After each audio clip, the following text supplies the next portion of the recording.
About coral. Really difficult. Ook niet heel ver. Nee.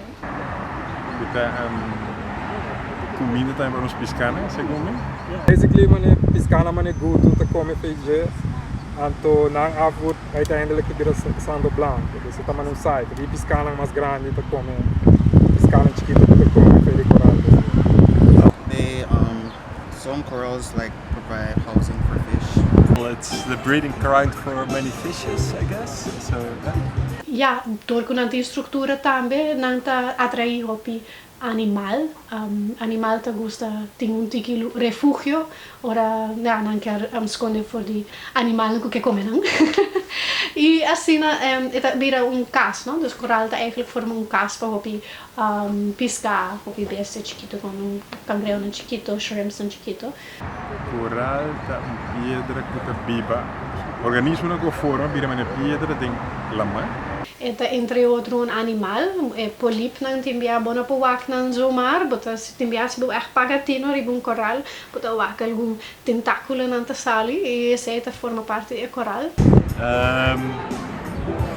Well, what I also know, it's very colorful. Planten even flora eigenlijk symbiotische algen, que biba ding e coral. E essa tá dune hopi bia e color bonita nan como tá wak, tem bia bruin, e color nan tem bia nan tambia. Tudo diferente color nan tá bem for di bobi visa e flora que tem ding e coral.